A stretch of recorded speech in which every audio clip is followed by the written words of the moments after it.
Dans la matinée du 8 mai 1969, dans une maison de terroristes sans éclat de parquevenu à Bristol, en Angleterre, la police découvrit le corps d'une femme de 93 ans, morte étouffée par un os de poulet.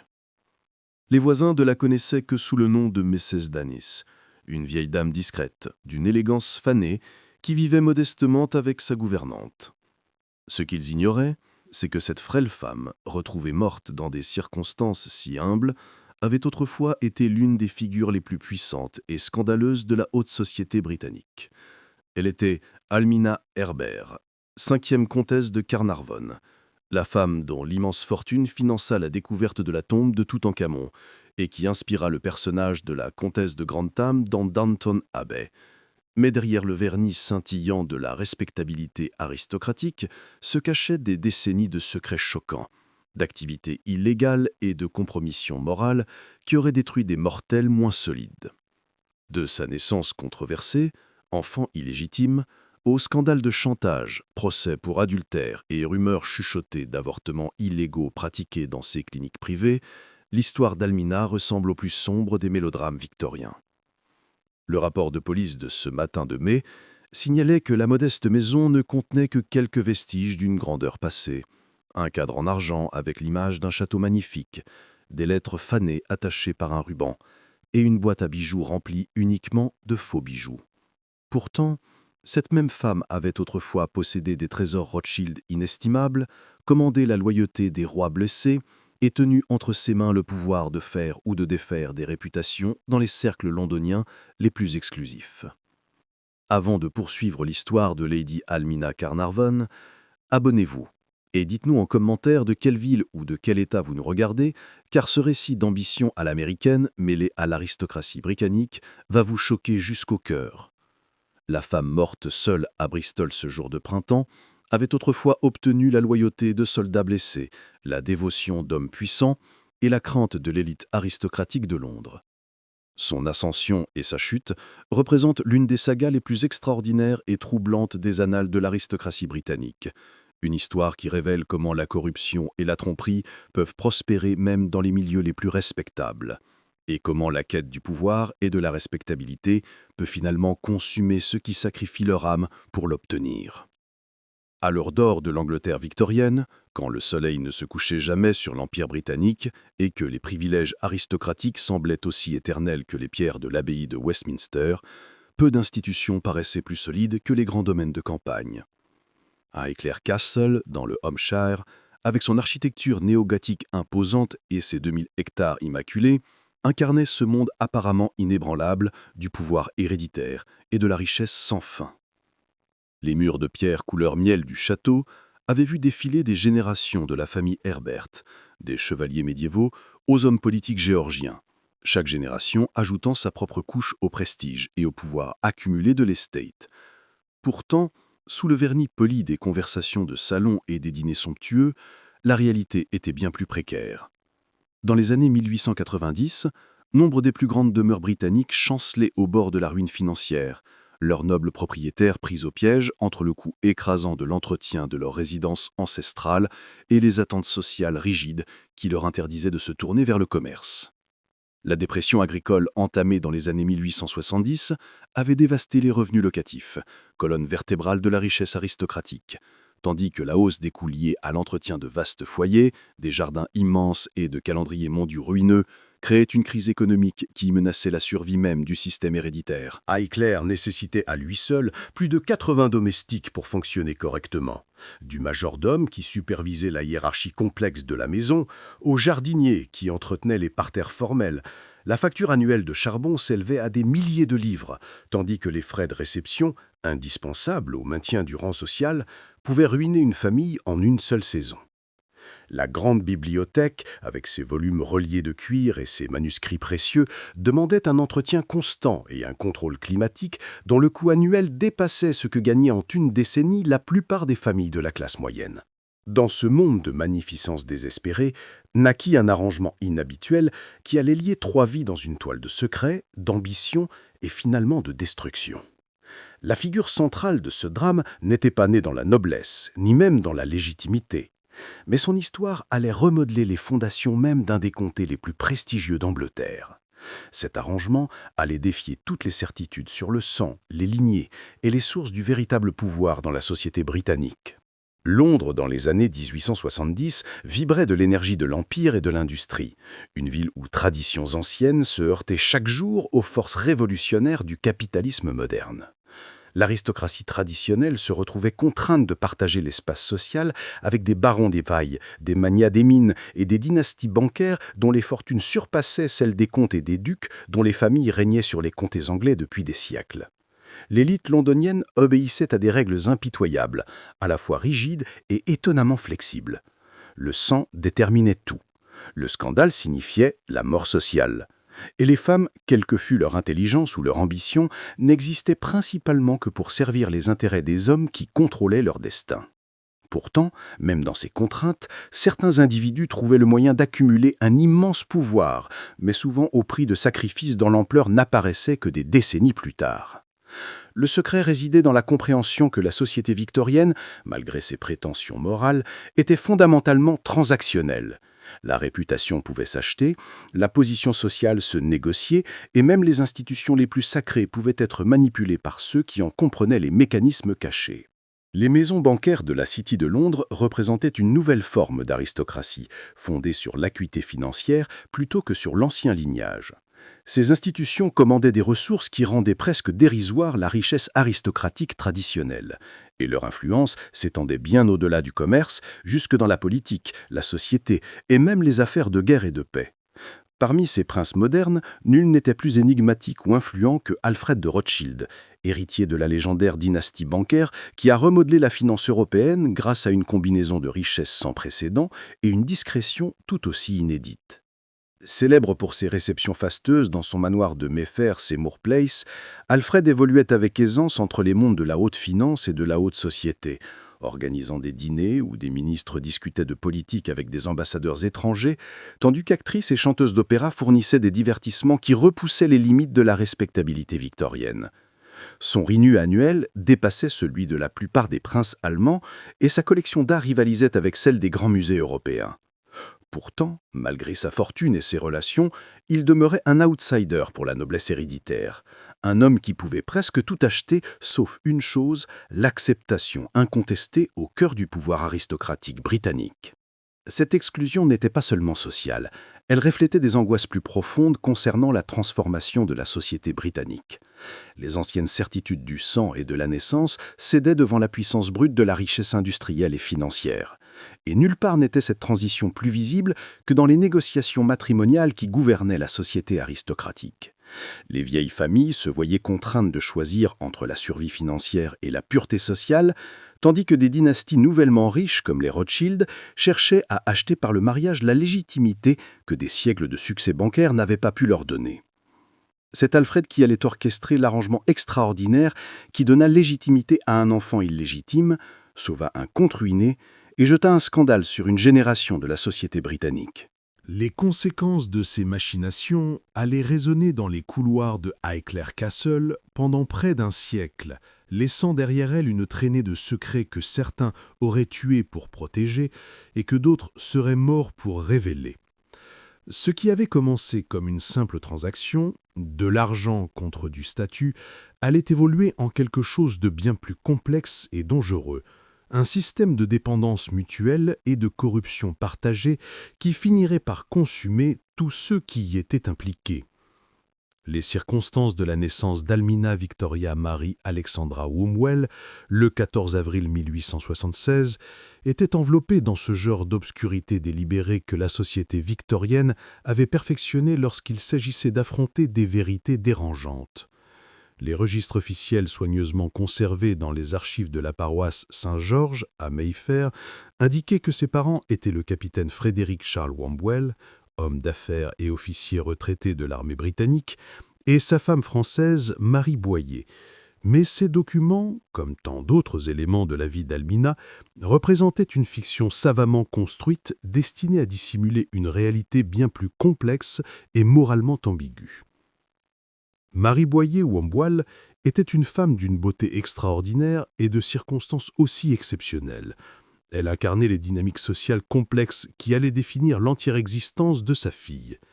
Issue d'une respectable famille bancaire française, ayant des connexions dans toute l'Europe continentale, elle possédait cette élégance sophistiquée de plus en plus prisée dans les cercles cosmopolitains londoniens. Son éducation avait été irréprochable, elle parlait couramment 4 langues, jouait du piano à un niveau de concert et évoluait dans la haute société européenne avec l'assurance de quelqu'un né dans le privilège et le pouvoir. Son mariage avec Frédéric Wombwell avait d'abord semblé une union conventionnelle entre 2 familles de même rang social. Frédéric lui-même venait d'une ancienne famille de Yorkshire, liée au monde des courses et à l'establishment militaire, et possédait ce charme facile qui le rendait populaire dans les clubs londoniens. Mais les apparences, comme la vie entière d'Almina, allaient le démontrer, pouvaient être catastrophiquement trompeuses. Le mariage Wombwell fut, selon la plupart des récits, un désastre dès ses premiers jours, marqué par des irrégularités financières, une incompatibilité sexuelle et un décalage fondamental de tempérament rendant la cohabitation de plus en plus impossible. Frédéric s'avéra être ce que la bonne société qualifiait d'homme peu liable, un euphémisme qui recouvrait une multitude de péchés allant du jeu chronique aux soupçons de détournement d'argent de la famille de son épouse. Les témoignages contemporains suggèrent qu'il avait contracté d'importantes dettes au jeu sur les champs de course comme aux cartes, et qu'il avait tenté d'y faire face par des expédients de plus en plus désespérés, allant jusqu'à falsifier la signature de sa femme sur des documents financiers et voler des bijoux de sa collection personnelle.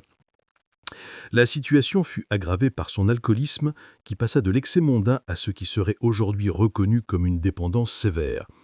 Au début des années 1870, Marie s'était de fait séparée de son mari, bien que le divorce demeurait pratiquement impossible pour une femme de sa condition. Les contraintes légales et sociales qui régissaient le mariage victorien signifiaient qu'elle restait techniquement liée à Frédéric, malgré leur séparation totale. Une situation à la fois humiliante personnellement et dangereuse pratiquement. Elle n'était ni libre de se remarier, ni pleinement indépendante, existant dans un entre-deux juridique qui la rendait vulnérable aux ragors comme aux manipulations financières.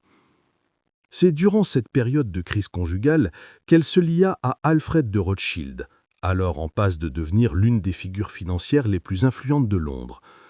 Ce qui avait commencé comme une simple relation mondaine, Marie évoluait dans les cercles sophistiqués où la richesse bancaire croisait la culture continentale, se transforma en quelque chose de bien plus intime et décisif que ce que l'un ou l'autre n'avait anticipé.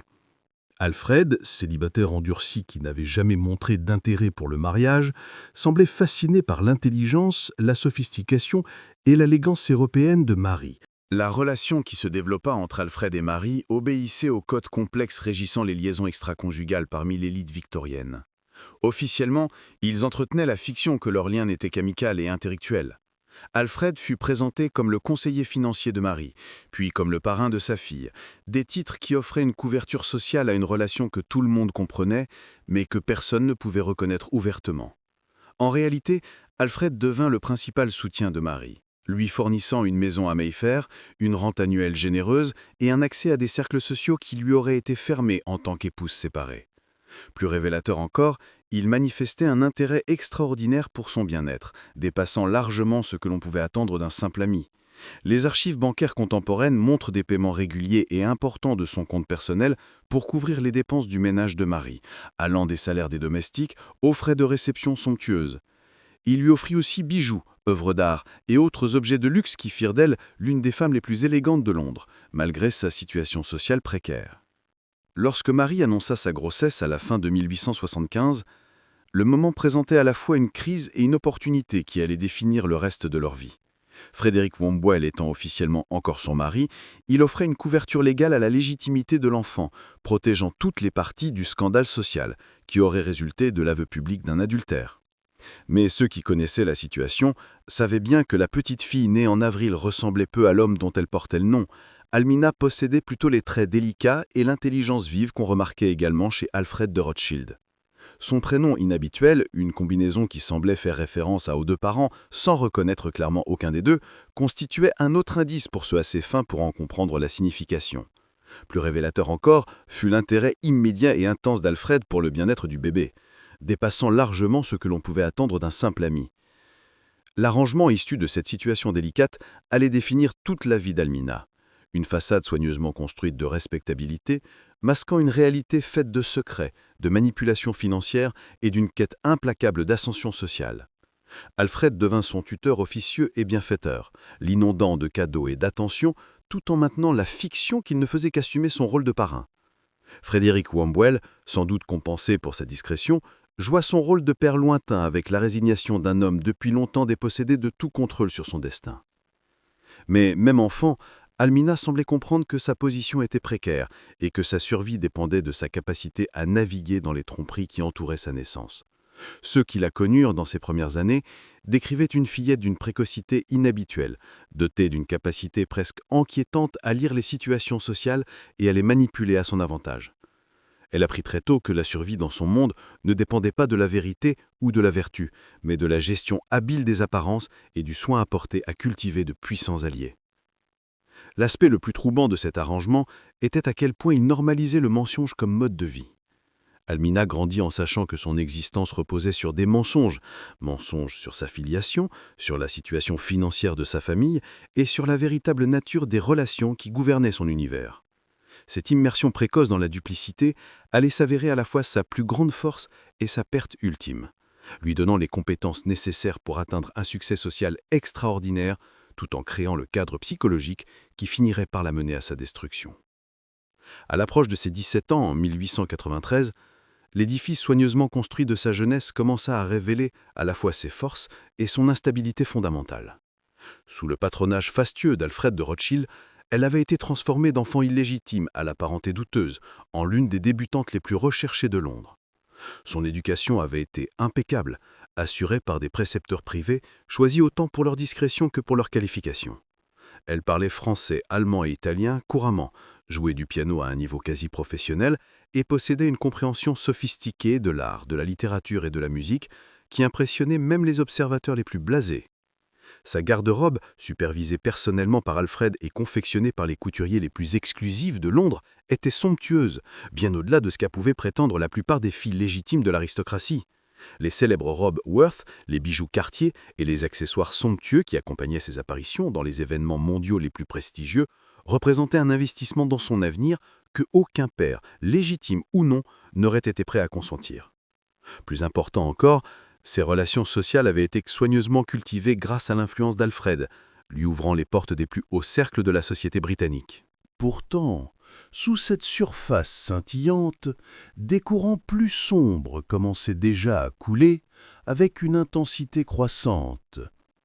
La générosité d'Alfred envers Almina n'était pas passée inaperçue auprès des commères de la société londonienne, et des questions embarrassantes se posaient sur la véritable nature de leur relation.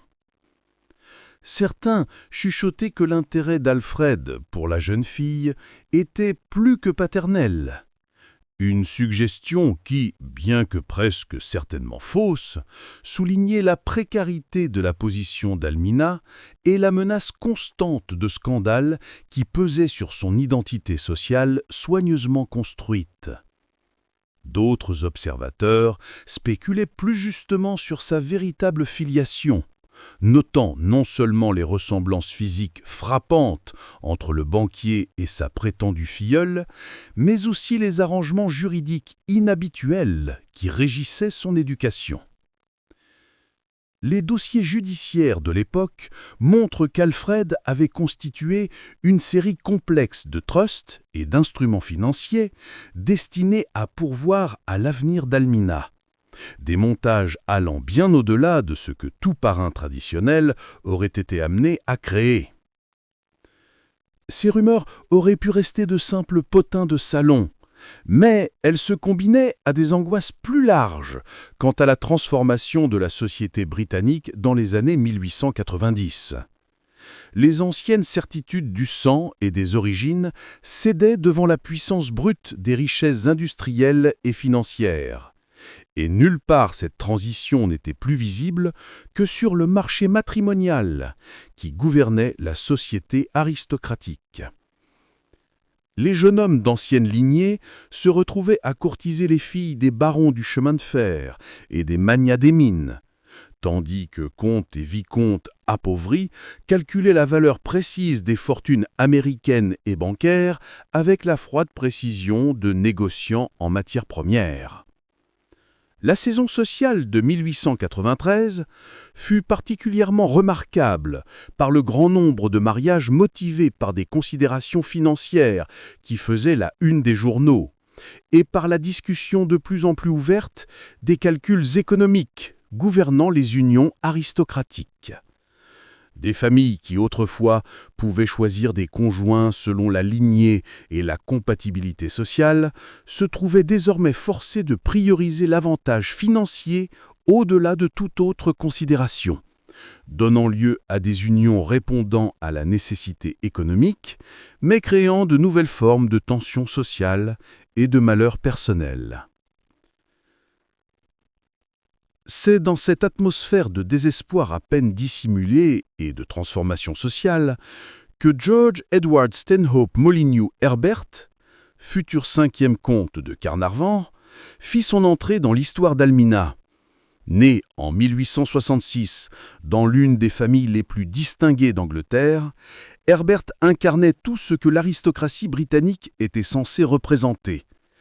Une lignée ancienne remontant à la conquête normande, des titres hérités qui imposaient le respect automatique, et d'immenses domaines accumulés au fil des siècles grâce à une gestion attentive et des mariages avantageux. La famille Herbert avait servi les rois d'Angleterre pendant plus de 8 siècles, fournissant hommes d'État, soldats et diplomates, qui avaient contribué à façonner l'histoire britannique. Le siège familial à Highclere-Castle était lui-même un monument à la continuité aristocratique. Son architecture néo-gothique incorporant des éléments remontant à l'époque médiévale, tout en mettant en valeur la richesse et le goût de générations successives. La bibliothèque du château contenait l'une des plus belles collections privées de manuscrits historiques d'Angleterre, tandis que ses galeries d'art exposaient des trésors rivalisant avec ceux des grands musées européens. Mais, comme tant d'hommes de sa génération, Herbert incarnait aussi la faiblesse fondamentale qui rongeait le système aristocratique de l'intérieur.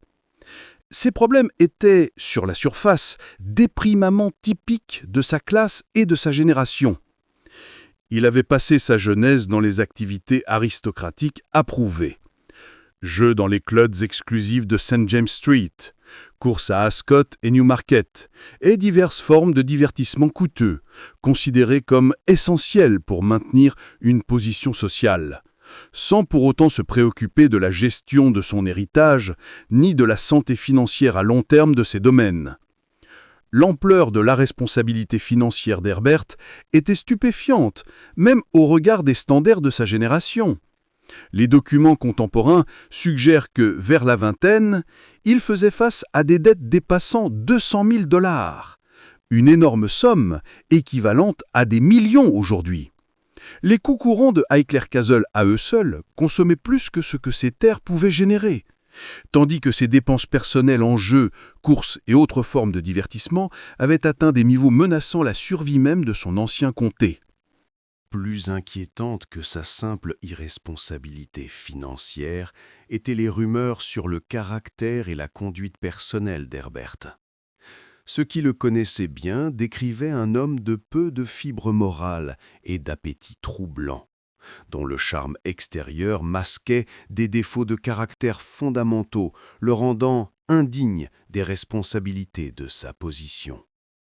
Ses voyages en Égypte, qu'il prétendrait plus tard motivés par l'intérêt archéologique et des préoccupations de santé, étaient largement considérés comme alimentés par son attirance pour les quartiers de maisons closes et les fumeries d'opium du Caire.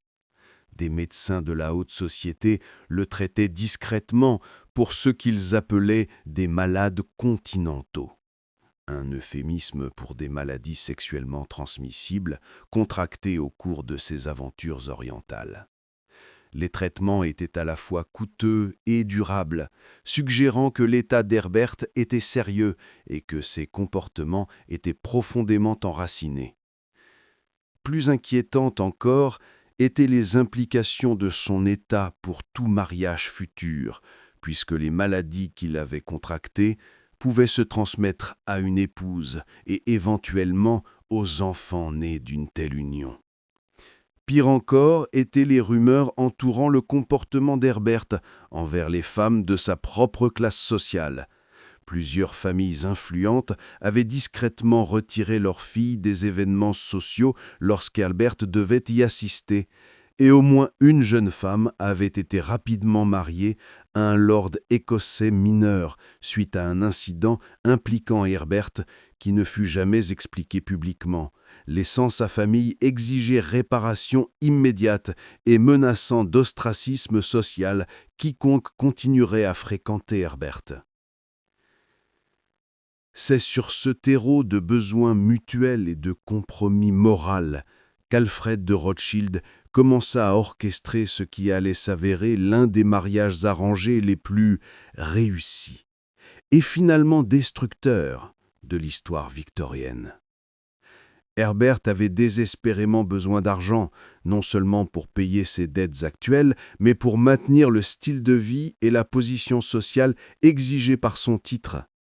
Almina avait besoin de la respectabilité qu'un titre ancien seul pouvait lui conférer, la transformant d'une jeune fille d'origine douteuse en une comtesse incontestablement légitime.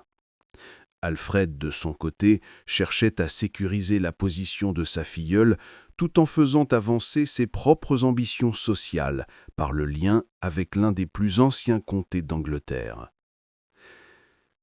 Les négociations qui eurent lieu durant l'hiver 1893-94 furent menées avec la froide précision d'une fusion d'entreprises, impliquant avocats, banquiers et intermédiaires sociaux conscients qu'ils facilitaient non pas une union romantique, mais une transaction financière complexe déguisée en mariage.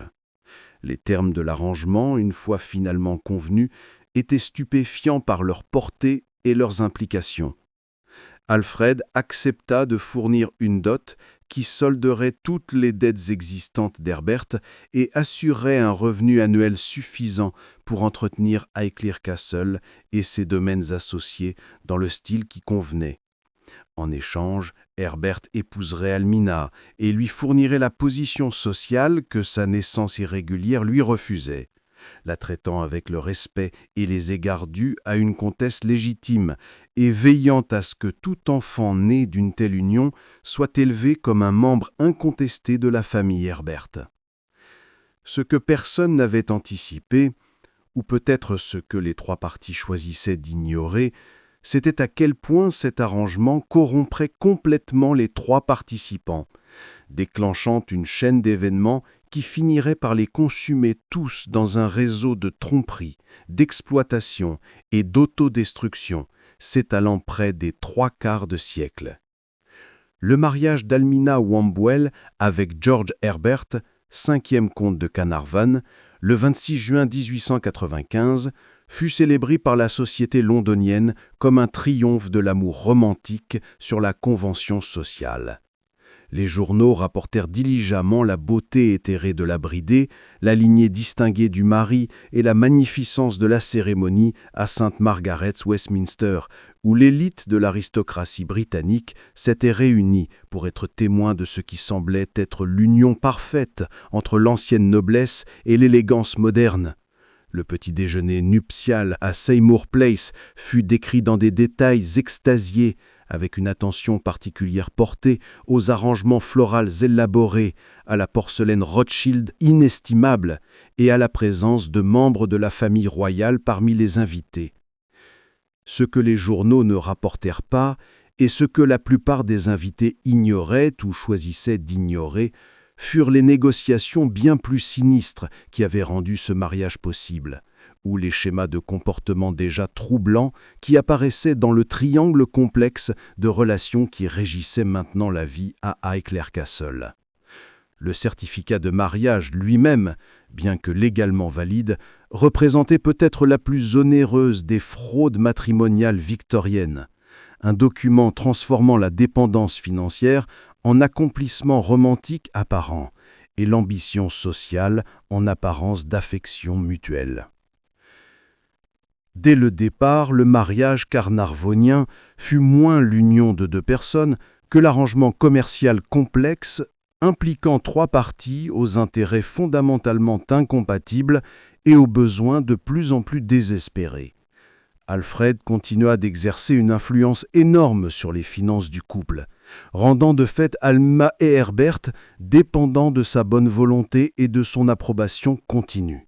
Les documents légaux formalisant cet arrangement étaient de véritables chefs-d'œuvre d'ingénierie financière victorienne, créant un système de trust, d'allocation et de paiement conditionnel qui garantissait le contrôle d'Alfred tout en maintenant la fiction de l'indépendance du comte. Herbert ressentait de l'amertume face à cette dépendance, même s'il était impuissant à y échapper. Son orgueil, constamment réclamé par les rappels de sa subordination financière à un homme qu'il considérait comme un inférieur social, en souffrait grandement. L'impact psychologique de cette humiliation fut énorme, le poussant à des comportements de plus en plus erratiques, alternant entre renfrognement et colère explosive, dirigée principalement contre sa femme, qui lui rappelait publiquement son statut dégradé.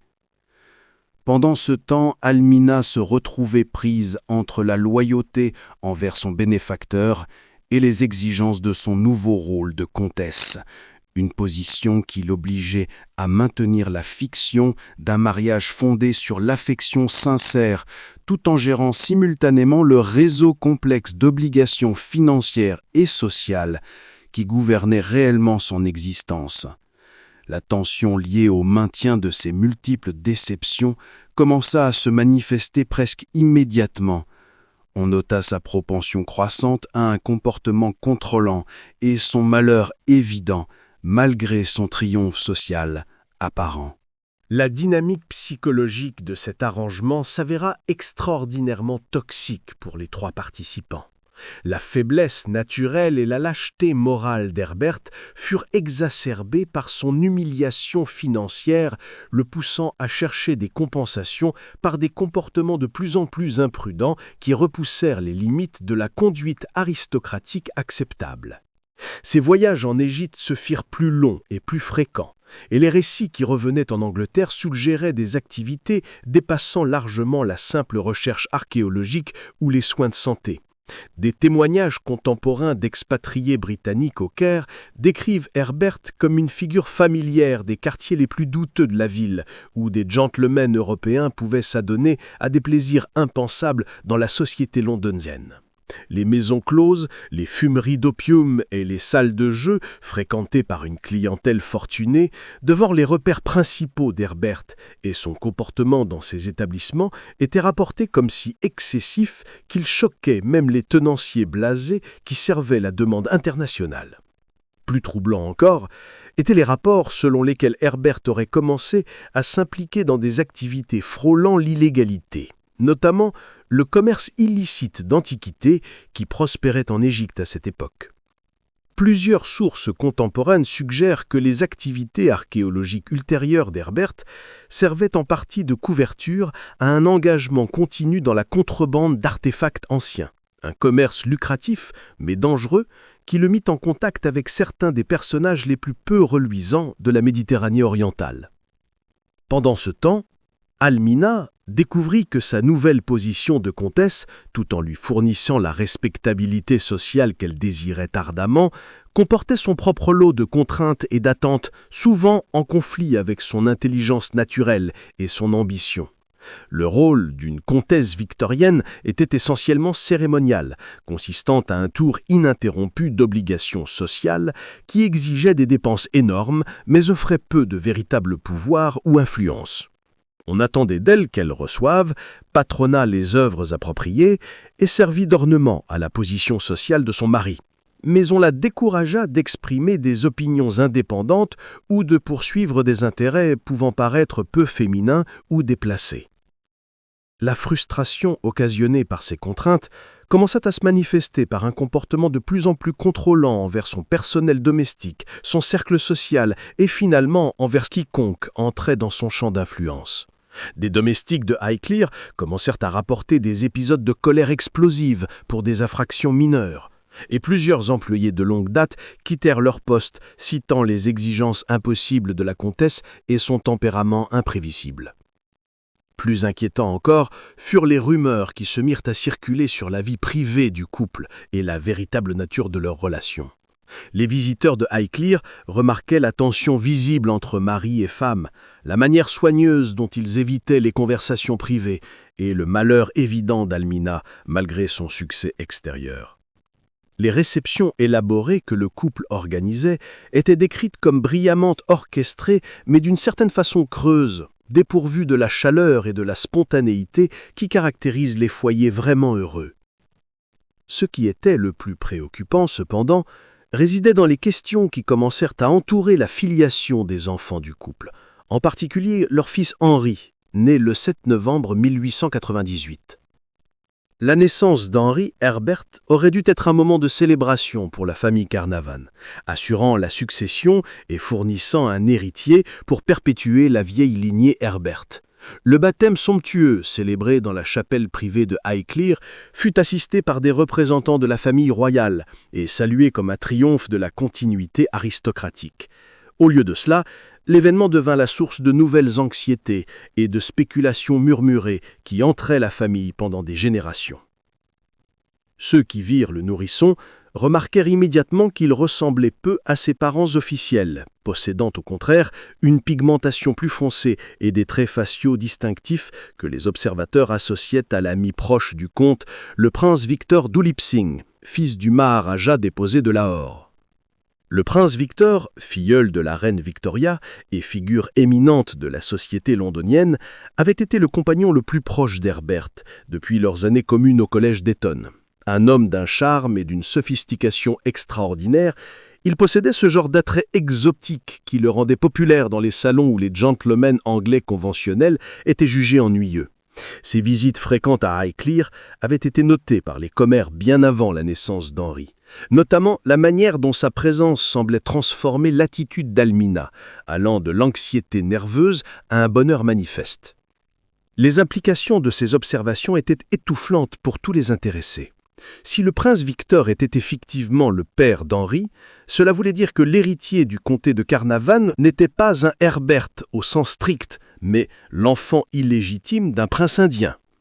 Une telle révélation n'aurait pas seulement détruit la réputation de la famille, elle aurait potentiellement pu invalider l'héritage d'Henri, jetant la succession Herbert dans un chaos juridique.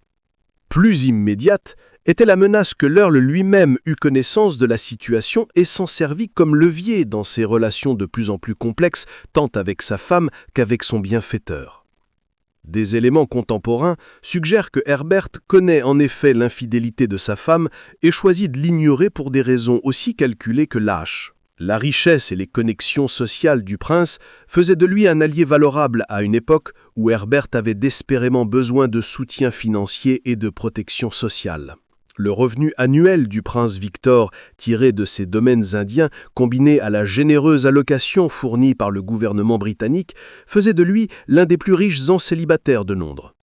Son amitié pouvait offrir à Herbert un accès à des opportunités d'investissement, des relations sociales et une assistance financière susceptible de compenser son dépendance permanente à l'égard d'Alfred de Rothschild. En maintenant la fiction de la légitimité d'Henri, il préservait non seulement sa dignité, mais aussi son accès au soutien financier continu d'Alfred, qui aurait été menacé par tout aveu public de l'adultère de sa femme. L'arrangement permit à toutes les parties de maintenir leur position sociale tout en poursuivant leurs intérêts individuels, mais il créa aussi un réseau de chantage mutuel et de culpabilité partagée qu'il serait impossible de soutenir à long terme. Pour Almina, la situation représentait un autre type de compromis moral qui allait façonner le reste de sa vie. Elle avait obtenu tout ce qu'on lui avait appris à désirer, titre, richesse, position sociale, mais au prix de vivre un mensonge devenant plus complexe et dangereux chaque année. L'enfant qu'elle aimait n'était pas le fils de son mari. Son mariage était une supercherie maintenue uniquement pour convenance financière et toute sa position sociale reposait sur des secrets susceptibles d'être exposés à tout moment. Ces pressions psychologiques commencèrent à se traduire par un comportement de plus en plus erratique, qui inquiétait même les plus proches de ses associés. Des amis notaient son obsession croissante du contrôle sur son personnel, ses finances et les personnes qui l'entouraient. Elle développa ce que les observateurs décrivent comme une besoin presque pathologique de connaître en détail les secrets des autres, comme si cette collecte d'informations pouvait d'une manière ou d'une autre la protéger de l'exposition de ses propres vulnérabilités. Plus inquiétant encore, Almina commença à manifester les compétences manipulatrices qui feront d'elle plus tard une figure à la fois redoutée et influente dans la société londonienne. Elle apprit à utiliser sa connaissance des faiblesses d'autrui comme des outils pour faire avancer ses propres intérêts, que ce soit par le chantage discret, l'ostracisme social stratégique ou des formes plus directes de coercition. Ce qui avait commencé comme des mesures défensives évolua progressivement vers un système complet d'exercice du pouvoir sur les autres, un système qui finirait par s'étendre bien au-delà des salons de Highclere Castle, jusqu'au plus haut niveau de la vie politique et sociale britannique. Le déclenchement de la Première Guerre mondiale en août 1914 offrit à Almina une occasion inattendue de se réinventer encore une fois, cette fois en tant que bienfaitrice patriotique, vouée aux soins des soldats blessés. Sa décision de transformer Highclere Castle en hôpital militaire fut d'abord saluée par la presse et les observateurs mondains comme un exemple du devoir aristocratique et du service désintéressé à la nation dans son heure la plus sombre. La transformation semblait représenter tout ce qu'il y avait de meilleur dans la tradition aristocratique britannique. La volonté de sacrifier le confort personnel pour le service public, l'emploi de fortunes privées à des fins nationales et le maintien des valeurs britanniques, même face à une crise mondiale sans précédent. Ce que le public ne comprit pas, cependant, fut à quel point cette entreprise reflétait les schémas plus sombres qui avaient déjà commencé à définir le caractère d'Almina.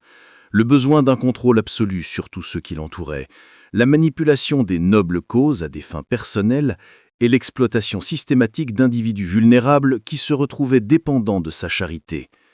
Le projet hospitalier révéla au final non pas la capacité d'altruisme véritable d'Almina, mais son génie pour déguiser l'intérêt personnel en service public et pour en extraire le plus grand bénéfice imaginable à titre privé. La transformation de Highclere en hôpital militaire fut en effet remarquable par son ampleur et sa générosité apparente, représentant un investissement en argent et en efforts que peu d'individus privés auraient été prêts ou capables de consentir.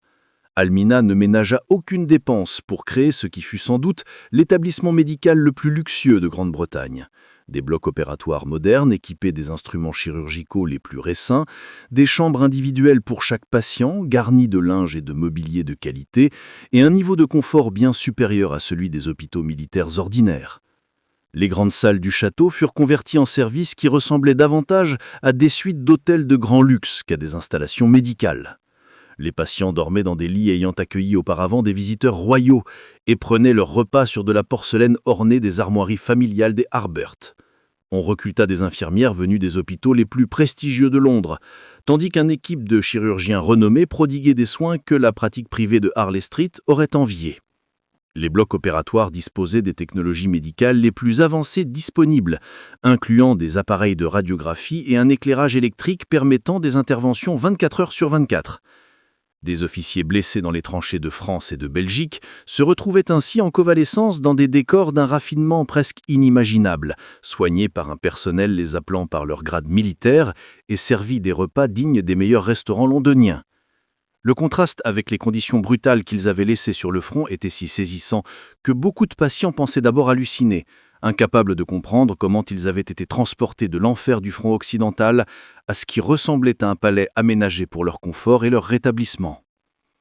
Mais sous ce vernis de charité aristocratique, œuvraient des dynamiques plus troublantes révélant la véritable nature des motivations et des méthodes d'Almina. Sa sélection des patients fut loin d'être lointain. Effectivement, le Castle se commiant comme un système complet d'exercice du pouvoir. Les officiers issus de familles en vue, des hommes au parcours militaire distingué et ceux susceptibles de lui être utiles dans l'expansion de son réseau d'influence, furent accueillis à Highclere, tandis que des soldats du rang assis gravement blessés étaient discrètement dirigés vers d'autres établissements moins luxueux. Les critères d'admission à l'hôpital militaire de Highclere avaient donc moins à voir avec la gravité des blessures ou l'urgence médicale qu'avec la valeur potentielle que chaque patient pouvait apporter aux plans sociaux et financiers d'Almina. Les jeunes officiers de familles aristocratiques étaient particulièrement recherchés, car leur gratitude pouvait se convertir en relations sociales utiles pendant des années. Les hommes ayant un bagage bancaire, juridique ou administratif étaient également prisés, leur expertise professionnelle pouvant servir des affaires futures. Plus significatif encore, Almina utilisa son rôle de bienfaitrice pour cultiver un réseau de dépendants reconnaissants qu'elle pourrait solliciter pour divers services dans les années à venir. Les dynamiques psychologiques à l'œuvre dans l'hôpital furent soigneusement calculées pour créer des liens d'obligation s'étendant bien au-delà de la période de traitement médical, transformant les patients temporaires en débiteurs permanents qui comprenaient que leur avenir social et professionnel pouvait dépendre de leur loyauté continue envers leur ancienne bienfaitrice. Les mécanismes psychologiques internes à l'hôpital étaient tout aussi inquiétants quand on les examinait de près. Le besoin de contrôle d'Almina se manifestait par une attention obsessionnelle à chaque détail de la vie de ses patients. De leurs soins médicaux à leurs correspondances personnelles et leurs conversations privées, elle tint des dossiers détaillés sur chacun d'eux qui dépassaient largement les seuls dossiers médicaux, comprenant des renseignements sur leurs origines familiales, leur situation financière, leurs relations personnelles et les confessions privées faites dans leurs moments de plus grande vulnérabilité. Sous prétexte d'assurer des soins appropriés, Almina institua un système de surveillance qui aurait impressionné le patriarche victorien le plus paranoïaque. Elle lisait leurs lettres, entrantes comme sortantes, surveillait leurs visiteurs et consignait avec précision les conversations qu'ils tenaient avec les autres patients, les infirmières et les proches venus leur rendre visite. Ce qu'elle présentait comme un souci maternel pour leur bien-être n'était en réalité qu'un programme méthodique de collecte d'informations qui lui fournirait pendant des années une connaissance intime de la vie, des faiblesses et des secrets de ces hommes. Les infirmières et le personnel médical furent chargés de rendre compte non seulement de l'état physique des patients, mais aussi de leur état émotionnel, de leurs peurs et angoisses privées, et de toute information personnelle révélée au cours des soins. Ce réseau de renseignements s'étendait au-delà du personnel médical pour inclure serviteurs, brancardiers et même d'autres patients, créant une atmosphère d'observation permanente que certains officiers perspicaces trouvèrent profondément déstabilisante. Plus inquiétantes encore furent les rumeurs qui circulèrent à propos des relations personnelles d'Almina avec certains patients, notamment de jeunes officiers issus de familles en vue ou possédant un attrait physique particulier. Plusieurs blessés confiaient en privé à leurs amis et à leurs familles l'habitude de la comtesse de visiter leur chambre tard dans la nuit, officiellement pour vérifier leur confort et l'évolution de leur état, mais souvent en engageant des conversations qui semblaient destinées à extraire des informations intimes sur leurs peurs, leur situation financière, leurs relations personnelles et leurs projets d'avenir. Ces visites nocturnes suivaient un patron de plus en plus reconnaissable pour ceux qui les vivaient. Almina arrivait dans la chambre du patient vêtue d'une tenue de nuit élégante mais quelque peu révélatrice, portant un plateau de brandy ou d'autres spiritueux prétendument médicinaux censés aider au sommeil et à la gestion de la douleur. Elle s'installait alors dans un fauteuil auprès du lit et engageait le patient dans ce qui semblait être une conversation anodine, mais qui était en réalité un interrogatoire sophistiqué conçu pour faire surgir des informations personnelles susceptibles de lui être utiles ultérieurement. Certains patients décrivaient un malaise face à ces rencontres, notant qu'Almina semblait manifester un intérêt inhabituel pour leurs moments de grande vulnérabilité et leurs pensées privées. D'autres se laissèrent entraîner dans des confidences intimes qu'ils regrettèrent plus tard, révélant des détails sur leur famille, leur situation financière ou leurs relations personnelles qu'ils n'auraient jamais partagées en temps normal. Certains déclaraient que ces entretiens avaient pris des tonalités inappropriément intimes, la comtesse faisant des remarques ou gestes, laissant entendre des intérêts dépassant le simple souci médical ou maternel. La réaction du Earl aux activités hospitalières de sa femme révéla à la fois sa faiblesse fondamentale et sa prise de conscience croissante du jeu dangereux qu'elle menait avec des individus de plus en plus puissants et potentiellement dangereux. Privément, il appelait Highclere Carnaverne Ampute, une plaisanterie amère reflétant non seulement son ressentiment d'être écarté de sa propre maison, mais aussi son soupçon qu'Almina avait des motivations loin d'être purement charitables, et que ses méthodes faisaient naître des risques qui pourraient les détruire tous. Cependant, Herbert était impuissant à intervenir efficacement, à la fois en raison de sa dépendance financière continue à l'égard de soutien de Alfred, et parce que l'image publique d'Almina, infirmière dévouée et bienfaitrice patriote, rendait toute critique de ses activités socialement impossible.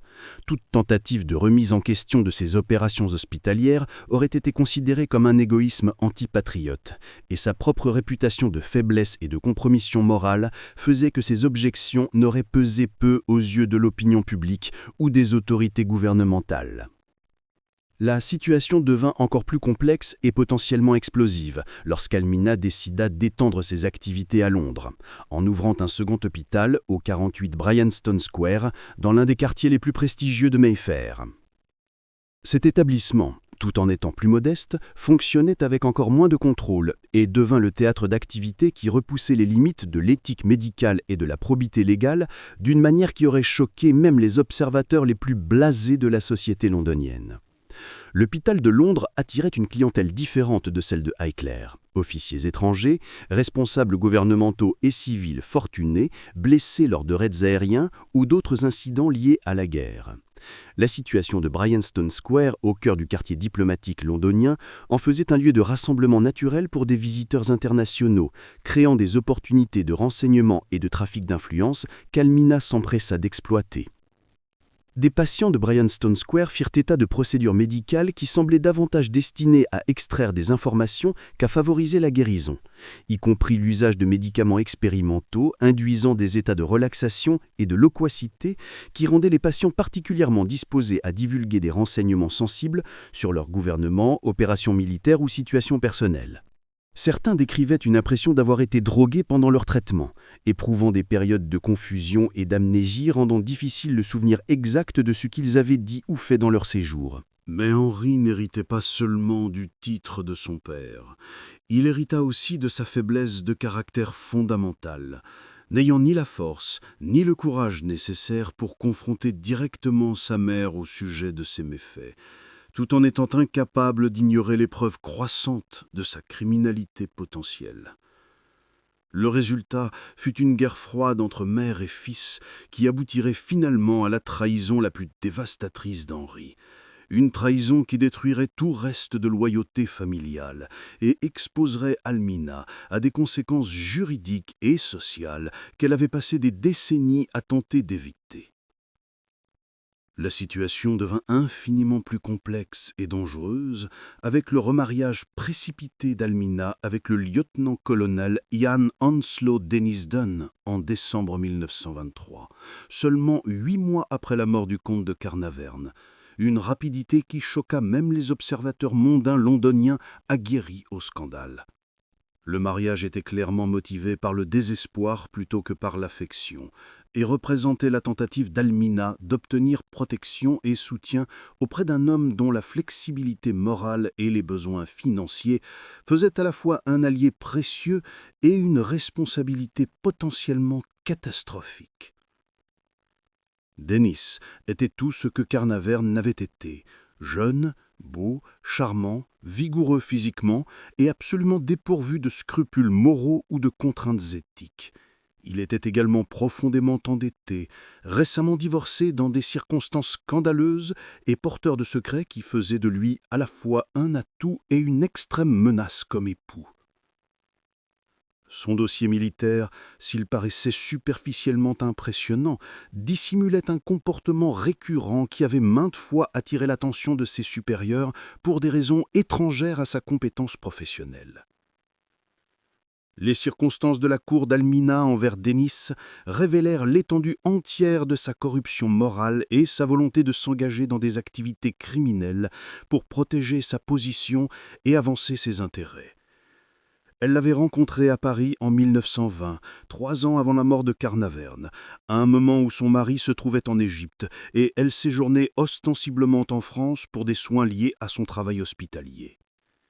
La rencontre avait été arrangée par des intermédiaires spécialisés dans la facilitation de relations discrètes pour des personnes fortunées cherchant compagnie ou services impossibles à obtenir par les canaux sociaux conventionnels. Almina commença immédiatement à fournir à Denise du soutien financier substantiel, en échange de services allant bien au-delà de la simple compagnie ou de la fonction d'escorte. La principale valeur de Denise pour Almina résidait dans sa volonté de servir de prête-nom pour des opérations de blanchiment d'argent de plus en plus sophistiquées, lui permettant de faire transiter des fonds par ses comptes bancaires de manière à en dissimuler la propriété réelle aux autorités fiscales, aux créanciers et aux membres de la famille susceptibles de s'interroger sur ses activités financières. Le système de blanchiment d'argent fonctionnait à travers un réseau de sociétés écrans, de comptes offshore et d'instruments financiers complexes qui permettaient à Almina de convertir des actifs issus de la succession d'Alfred en liquidités introuvables tout en maintenant l'apparence de transactions commerciales légitimes. Les connexions militaires de Dennis donnaient accès aux systèmes bancaires internationaux et aux marchés d'échange difficiles d'accès directement pour Almina, tandis que ses relations sociales fournissaient une couverture pour des transactions qui autrement auraient attiré l'attention indésirable des autorités. Plus inquiétantes encore furent les preuves apparues lors des procédures judiciaires ultérieures, suggérant que Almina et Dennis avaient été amants alors que Carnaverne était encore en vie, menant leur liaison avec une effronterie qui avait choqué même les observateurs mondains londoniens blasés, habitués aux liaisons extra-conjugales discrètes entre les classes supérieures. Des entrées de journaux intimes contemporains et des lettres conservées dans des archives privées décrivent des rencontres entre Almina et Dennis dans divers lieux de Londres et de Paris, dans des hôtels, des clubs privés et même les établissements hospitaliers d'Almina. Dennis Dunn avait fréquemment rendu visite aux 2 hôpitaux d'Almina pendant la guerre, prétendument en tant que patient traité pour des blessures mineures liées au service militaire, mais en réalité en tant que complice dans divers montages financiers et opérations d'intelligence. Leur relation avait été un secret de polichinelle dans certains cercles pendant des années avant que la mort de Carnaverne ne rende légalement possible leur mariage, plusieurs personnalités en vue témoignant plus tard qu'elles supposaient que le couple était déjà marié de fait. Le mariage avec Dennis mit également Almina en contact direct avec Dorothy Dennis, la première épouse du colonel, dont l'histoire révéla la profondeur de la dépravation morale qui caractérisait les cercles sociaux où évoluait désormais Almina, ainsi que le type d'arrangement que les personnes riches et puissantes étaient prêtes à conclure pour servir leurs intérêts personnels et professionnels. Dorothy Denaston était elle-même une figure de grande complexité et d'ambiguïté morale, une femme qui avait été, de fait, prostituée par son mari au général Sir John Cowins, quartier-master général de l'armée britannique, en échange de promotions militaires et d'opportunités d'affaires lucratives, qui avaient servi la carrière de Dennis tout en lui donnant accès à des contrats gouvernementaux et à des informations privilégiées qu'il utilisait à des fins personnelles.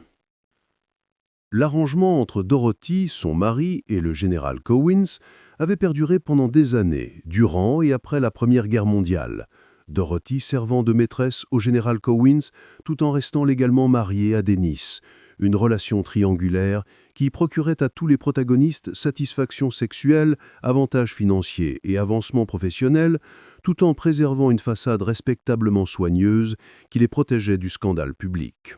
La position de Dorothy dans cet arrangement était à la fois puissante et précaire.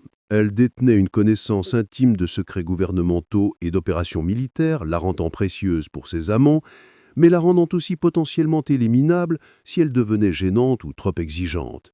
Sa relation avec le général Cowins lui avait donné accès à des renseignements classés, à des contrats gouvernementaux et à des planifications militaires de haut niveau, bien au-delà de ce qu'un civil aurait dû connaître.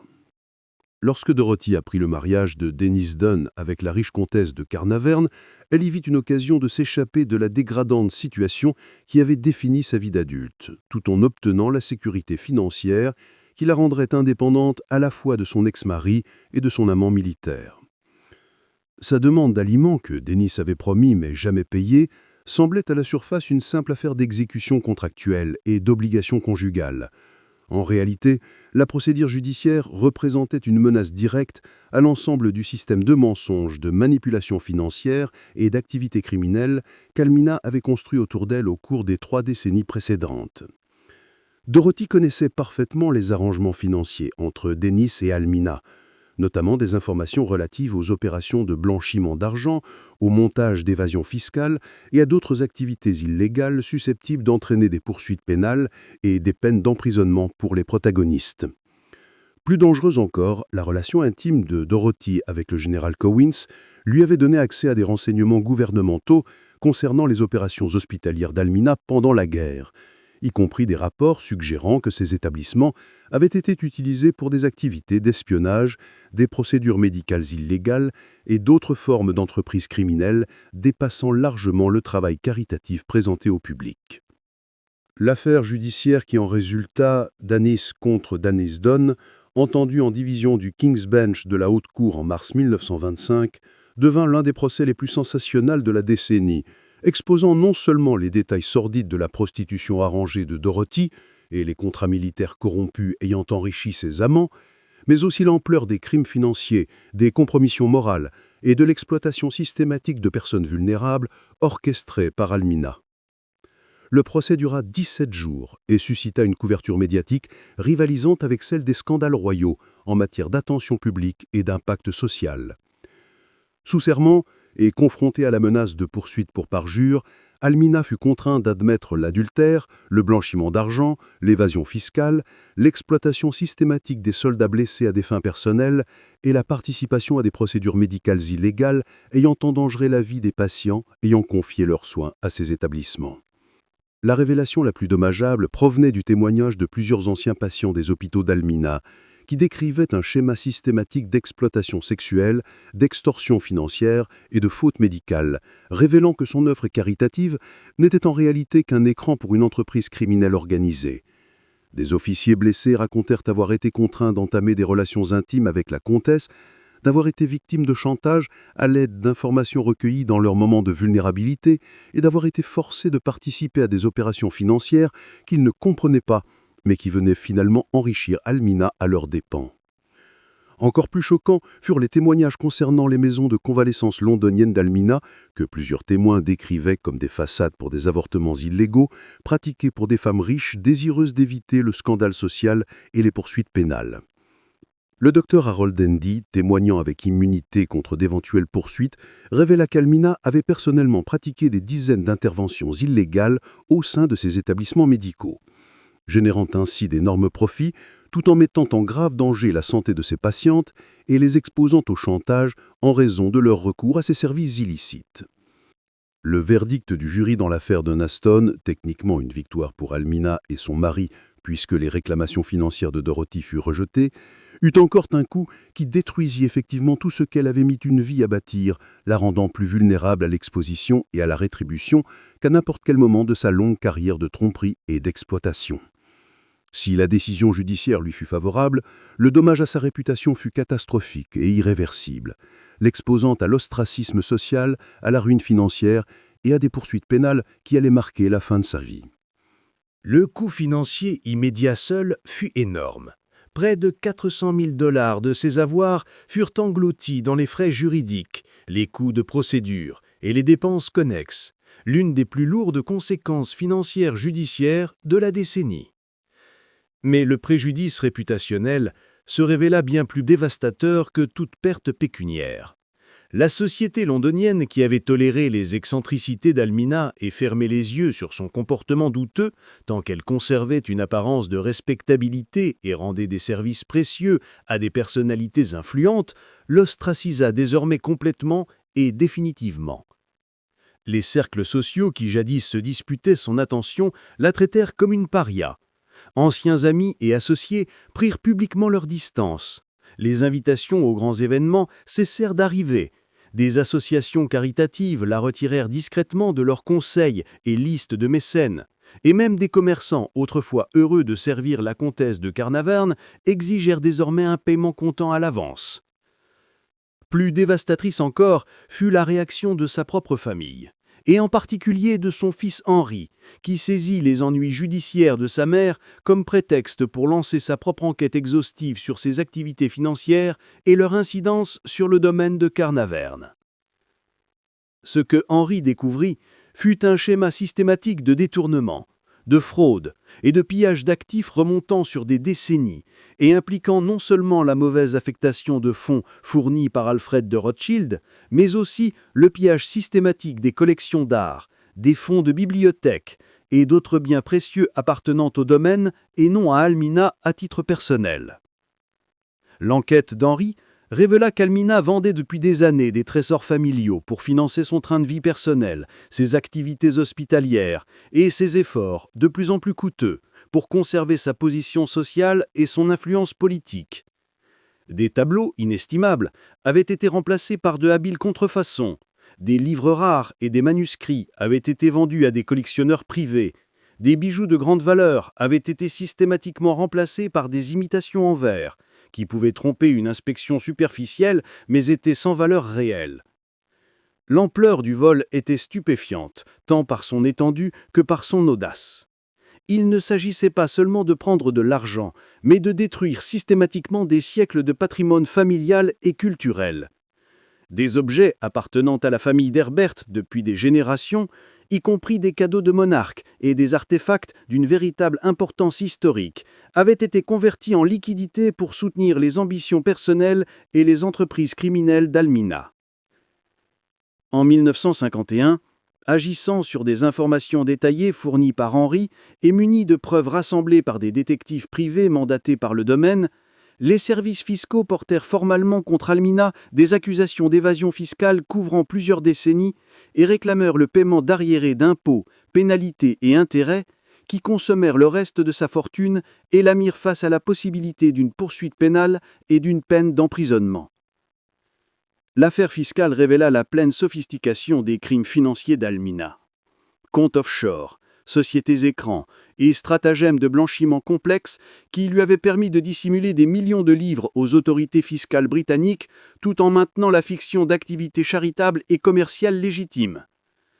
L'enquête mit au jour des preuves de fraude systématique remontant aux premières années de son mariage, suggérant que ses activités criminelles avaient commencé presque immédiatement après son installation à Highclere et s'étaient poursuivies sans interruption pendant plus d'un demi-siècle. La femme qui un temps commandait des millions de livres et exerçait une influence parmi les plus hauts niveaux de la société britannique se retrouva déclarée en faillite et contrainte de vendre ses derniers objets pour apurer ses créanciers et ses dettes fiscales. La procédure de faillite dévoila l'étendue réelle de son désespoir financier. Même des objets de faible valeur furent saisis et vendus pour générer des fonds destinés au remboursement des dettes. Les dernières décennies de la vie d'Almina furent marquées par une spirale descendante implacable, presque conçue pour refléter les souffrances qu'elle avait infligées aux autres au long de sa carrière d'exploitation et de manipulation. La mort de Dennis Dunn, due à un asthme chronique en 1938, la laissa seule et de plus en plus désespérée, dépendante de la charité d'anciens associés qui se souvenaient de son pouvoir, mais ne se sentaient aucunement obligés de la soutenir dans sa chute et sa disgrâce. Ses tentatives de relancer ses activités de maison de soins échouèrent à plusieurs reprises, en partie par sa réputation ternie, mais aussi parce que les méthodes qu'elle avait utilisées autrefois pour générer des profits n'étaient plus tolérables, même dans les cercles moralement flexibles où elle évoluait. La surveillance gouvernementale des établissements médicaux s'étant considérablement accrue depuis la guerre, il devint impossible d'exploiter le type d'établissement non réglementé qui procurait auparavant des revenus et des opportunités d'exploitation. Piteusement, Almina passa ses dernières années tentant de capitaliser sur son lien supposé avec la découverte du tombeau de Toutankhamon, rédigeant des articles pour des magazines populaires et donnant des conférences promettant de révéler des secrets de coulisses sur la célèbre découverte archéologique et son rôle dans le financement de l'expédition qui l'avait rendue possible. Mais ces tentatives furent entachées par son incapacité à distinguer la vérité de l'intérêt bien ordeigné, la poussant à inventer des récits de plus en plus élaborés sur sa relation avec Howard Carter et son implication personnelle dans le processus de fouille. Ses conférences et articles mêlaient une information historique authentique à des fabrications évidentes, délivré par une femme dont les facultés mentales décroissaient, mais qui continuait à manifester son besoin compulsif d'être le centre de l'attention et de l'admiration. La fin survint le 8 mai 1969 dans cette modeste maison mitoyenne de Bristol, où Almina vivait avec Anne Leadbetter, une ancienne employée qui était demeurée loyale malgré des décennies de mauvais traitements et d'exploitation financière. Anne avait travaillé pour Almina depuis les années 30, initialement comme infirmière dans ses établissements médicaux, puis comme compagne et femme de ménage générale, fournissant le soutien pratique dont Almina avait besoin pour maintenir les standards les plus élémentaires de la vie quotidienne. La cause officielle du décès, suffocation causée par un morceau de cartilage de poulet avalé au cours du dîner, parut presque cruellement appropriée pour une femme ayant passé sa vie à consommer plus qu'elle ne pouvait supporter, que ce soit en termes de fortune, de pouvoir, ou des secrets et vulnérabilités d'autrui. La mort fut rapide et apparemment indolore, mais elle mit un terme à des années d'isolement croissant, de pauvreté et de dégradation mentale qui avaient réduit l'une des femmes les plus puissantes de sa génération à une vieille dame oubliée, vivant dans l'obscurité. Pourtant, même après sa mort, la capacité d'Almina à engendrer la controverse et à infliger des blessures finales continua de se manifester. Son testament, lu plusieurs semaines après ses funérailles, révéla un ultime pacte de vindicte et de manipulation dirigé contre les membres de la famille qui l'avaient finalement rejeté et contre les institutions sociales qui l'avaient abandonné dans son besoin. Plutôt que de léguer ses biens restants à Henri ou à ses petits-enfants, qui auraient pu hériter de ce qu'il restait de sa fortune autrefois immense, Almina choisit de léguer l'essentiel de ses actifs à Anthony Leadbetter, le fils d'Anne, qui l'avait soigné durant ces dernières années et lui avait témoigné la fidélité et l'attention que sa propre famille lui avait retirées. La décision fut en partie motivée par une gratitude réelle envers la famille Leadbetter, qui lui avait fourni soutien pratique et émotionnel lorsqu'elle n'avait plus d'autre recours. Mais ceux qui avaient connu Almina tout au long de sa vie comprirent aussi que ce legs représentait un dernier acte de vengeance contre le fils qui avait mis au jour ses crimes et contre le petit-fils qui avait hérité du titre et des domaines qu'elle jadis contrôlait. La découverte des vastes papiers personnels, journaux intimes et correspondances d'Almina après sa mort offrit aux historiens et biographes une fenêtre sans précédent sur l'esprit d'une femme qui avait systématiquement corrompu tout ce qu'elle avait touché durant sa longue et destructive carrière. Ses propres mots, conservés dans des milliers de pages de notes manuscrites et de réflexions privées, révélèrent une personnalité marquée par le narcissisme, la paranoïa et une incapacité quasi totale à distinguer la réalité des fictions élaborées qu'elle construisait pour justifier ses actes et préserver son image. Les journaux couvraient plus de 50 ans de sa vie et documentaient non seulement ses principaux crimes et scandales, mais aussi les processus psychologiques qui lui permirent de rationaliser des comportements inimaginables pour une personne au développement moral normal. Ils montrèrent une femme qui s'était véritablement convaincue que son exploitation d'autrui était en réalité une forme de service rendu, et que ses activités criminelles étaient justifiées par les bonnes actions qu'elle avait accomplies pendant la guerre et par ses contributions présumées à la société britannique. Peut-être plus inquiétant encore, Almina sembla jusqu'à la fin croire qu'elle avait été la victime, plutôt que l'auteur, des divers scandales et poursuites pénales qui avaient marqué ces dernières années. Ces journaux foisonnaient de plaintes acerbes sur l'ingratitude de ceux qu'elle prétendait avoir aidés, la jalousie de ceux qui n'avaient pas su apprécier ses contributions à la société, et l'injustice d'un système juridique et social qui refusait de comprendre sa vraie nature et sa valeur. Les dernières entrées, rédigées d'une main de plus en plus tremblante dans les mois précédant sa mort, révélèrent un esprit presque entièrement replié dans la fantaisie, construisant des versions alternatives et élaborées de son histoire, où elle apparaissait comme une bienfaitrice incomprise, dont le seul crime aurait été une générosité excessive envers des gens s'étant révélés indignes. Cette histoire remarquable nous montre comment le pouvoir, lorsqu'il est bâti sur la tromperie et maintenu par l'exploitation systématique, finit par consumer ceux qui l'exercent, aussi sûrement qu'il détruit ceux qui en sont les victimes. Almina Herbert, comtesse de Carnarvon, obtint tout ce qu'elle croyait désirer: richesse, titres, position sociale et influence sur certains des individus les plus puissants de la société britannique.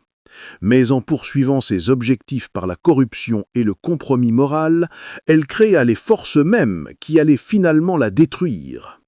Sa vie sert un miroir noir au monde scintillant du privilège aristocratique qui continue de fasciner la culture populaire à travers des productions comme Downton Abbey, révélant que, derrière les façades élégantes et les manières raffinées de l'aristocratie britannique, se cache la même capacité humaine à la cupidité, à l'exploitation et à la corruption morale qui existe dans toute société et à toute époque. Que pensez-vous de cette histoire extraordinaire? Croyez-vous qu'Almina fut finalement une victime de circonstances qui la dépassaient? Ou bien fut-elle l'architecte calculatrice de sa propre destruction et des souffrances d'incomptables autres? Laissez vos commentaires dessous et partagez vos réflexions sur ce récit remarquable d'ambition, de corruption et de justice ultime. Si vous avez apprécié cette plongée au cœur d'une des figures les plus scandaleuses et complexes de l'histoire, abonnez-vous à notre chaîne, activez la cloche de notification et partagez cette vidéo avec toute personne sensible aux vérités plus sombres qui se cachent derrière la surface de la société respectable. La vérité, comme nous l'avons vu, est souvent bien plus choquante que la fiction. Et le vrai Downton Abbey était un endroit où des secrets pouvaient tuer, où le pouvoir avait un prix ultime, et où même les mensonges les plus soigneusement construits finissent par s'effondrer sous leurs propres contradictions.